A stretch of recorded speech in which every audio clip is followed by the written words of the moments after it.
good day to our beloved lecturer, Dr. Sohani, and to my fellow videos viewer.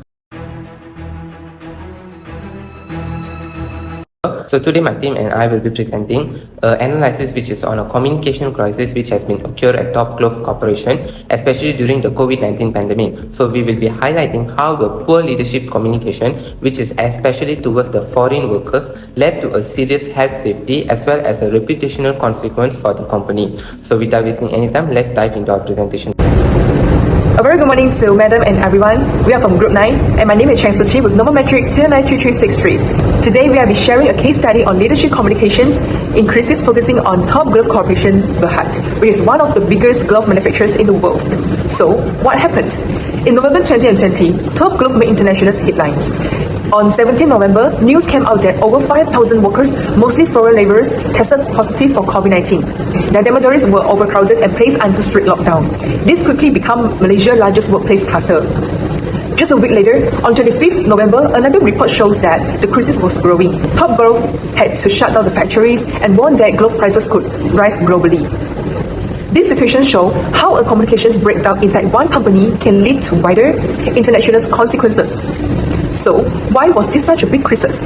First, the infection rate was high and many workers live in poor and unsafe housing. Second, the internal communications of a company was late, unclear, and made worse by language barriers. And third, Top Glove's leadership was criticized for acting too slowly, for focusing more on productions than on protecting their workers. This case clearly shows how important strong leadership communications is during a crisis. Leaders need to respond quickly, be transparent, and show what they care, not just about the business, but about the people. With that, I will pass it over to my teammate, who will explain how the problem was identified and what caused it. I will briefly explain the key communication issue which is faced by the Top Glove during the COVID-19 outbreak. So, the main problem which is included the company where they prioritize production over the worker welfare. So, with many foreign workers which is living in the overcrowded dorms, internal communication was very weak, especially for those who cannot speak or understand Malay language. So, there was a clear communication breakdown as well as the information will often late, unclear and not multilingual. So, this caused to the no proper feedback channels where the leadership remained task focused as well as lacking with the empathy during the crisis. So how we gather the evidence? So we actually do two research, which is primary data and secondary data. Primary is where we conducted the interview with the Top Glove employee by contacted through the LinkedIn profile. So we can gather some valuable information from there. So in short, the lack of inclusive and empathic leadership worsened the crisis and it hurts the trial's moral as well as the company images. So that's all from me. Thank you. I'll explain about how Dr. Lim Wee Chai, the chairman and founder of Top Glove, led the company during the COVID-19 crisis. Number one is role during COVID-19 crisis. As the founder, Dr. Lim became the key spokesperson. He had to lead the company through tough challenges and public pressure.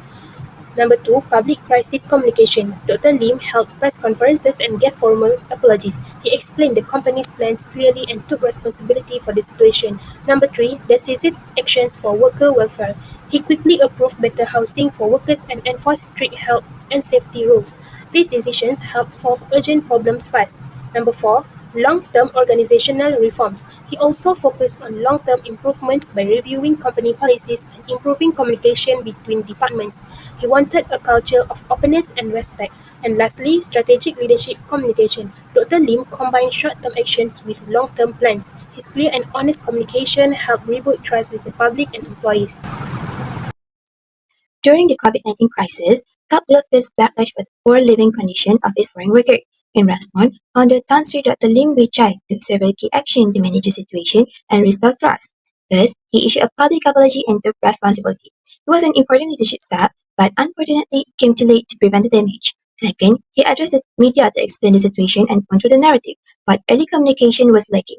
Third, he improved internal communication with staff, which helped, but only after initial confusion and frustration. Fourth, he coordinated with a government agency to comply with the health standard, but this collaboration started slowly. Lastly, Top Glove upgrade worker living condition and promote its effort, but only after the crisis has passed. This key takeaway: strong crisis leadership is not just about making a change; it is about acting early and communicating clearly to build a trust. Okay, now I will present about the critical analysis of Top Glove Corporation's leadership communication during the COVID-19 crisis. When the crisis struck, Top Glove's executive chairman, Tan Sri Dr. Lim Wee Chai, implemented several communication strategies, this included issuing a public apology, engaging with the media, improving internal staff communication, coordinating with government agencies, and upgrading workers' accommodations. However, the response was mostly reactive and delayed. The apologies came late, media efforts were defensive, and internal communication was unclear, especially for foreign workers. Government coordination and welfare improvements happened only after the crisis escalated, which weakened trust and damaged the company's image. Although Top Glove improved worker accommodation, this happened only after the peak of the crisis, making it look more like damage control rather than the genuine concern. So overall, while efforts were made, the leadership communication was delayed, inconsistent, and lacked the every transparency needed during a crisis. Now, let's connect this case with three important leadership communication theories and explore how Top Glove could have responded better. First, according to situational leadership theory, leaders must adapt their style to urgency of situation, and in this case, Dr. Lim didn't adjust fast enough. His communication lacked urgency during the initial outbreak. Second, based on crisis communication theory, leaders should provide fast, clear, and honest updates, but Top Glove's delayed messaging allowed misinformation to spread and public trust to erode.